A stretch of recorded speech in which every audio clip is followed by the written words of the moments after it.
BJP যুব মোর্চার নয়া সভাপতি সুশান্ত দেবের হাত ধরে বিশালগড় অফিস টিলাতে এক সভার মাধ্যমে ২৬ পরিবারের ১০৫ জন ভোটার সিপিএম ছেড়ে ভারতীয় জনতা পার্টির পতাকা তোলে সামিল হয়েছে। তাদের সকলকে দলীয় পতাকা দিয়ে বরণ করে নেন বিশালগড় বিধানসভার বিধায়ক তথা রাজ্য যুব মোর্চার প্রদেশ সভাপতি সুশান্ত দেব। আপনারা বিগত দিনে আমাদের সরকারের পাশে ছিলেন, আগামী দিনে আমাদের সরকারের পাশে থাকবেন। গত যে নির্বাচন হয়েছিল বিধানসভা নির্বাচন, আপনাদের সকলের আশীর্বাদ ও সহযোগিতা পেয়ে আমি বিধায়ক হয়ে কাজ করার সুযোগ পেয়েছি।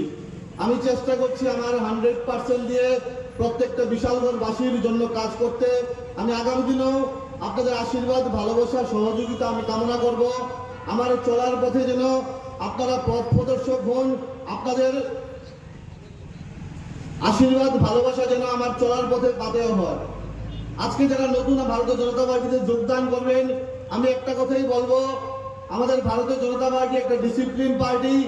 আমাদের ভারতীয় জনতা পার্টির যে নীতি আদর্শ আছে সেইটাকে মাথায় রেখে বুথ স্তর পর্যন্ত আমাদের সংগঠনকে মজবুত করতে হবে এবং সারা বিশালগড়ে আগামী যে নির্বাচন আসছে লোকসভা নির্বাচন, সেই লোকসভা নির্বাচনকে বিরোধী শূন্য করতে হবে। কারণ আমরা দেখেছি যখনই নির্বাচন আসে বিরোধীরা কিন্তু আমাদেরকে মিথ্যা প্রলোভন দেওয়ার চেষ্টা করে। গত বিধানসভা নির্বাচনও আমরা লক্ষ্য করেছি এই কংগ্রেস সিপিএম মিলেমিশে একাকার হয়ে গেছে। এই রাজনৈতিক পার্টিগুলো দেউলিয়া হয়ে গেছে। আমাদের লক্ষ্য রাখতে হবে, আমাদের সজাগ দৃষ্টি রাখতে হবে। প্রত্যেকটা বুথে আমাদের মায়েরা যারা যুব সংগঠন করেন, যারা বুথ কমিটির লোকেরা আছেন, প্রত্যেকের সজাগ দৃষ্টি রাখতে হবে।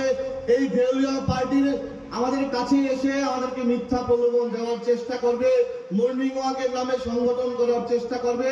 ওদেরকে প্রতিহত করতে হবে এবং আমাদের সরকার যেভাবে উন্নয়নমুখী কাজ করছে, আমাদের আগামী দিনে আমাদের সরকারের পাশে থাকতে হবে। আমি আবারও প্রত্যেকটা বিশালগড়ের জনগণের আগামী দিনে আমার চলার পথে আপনাদের আশীর্বাদ, সহযোগিতা, ভালোবাসা কামনা করে আমার এই সংক্ষিপ্ত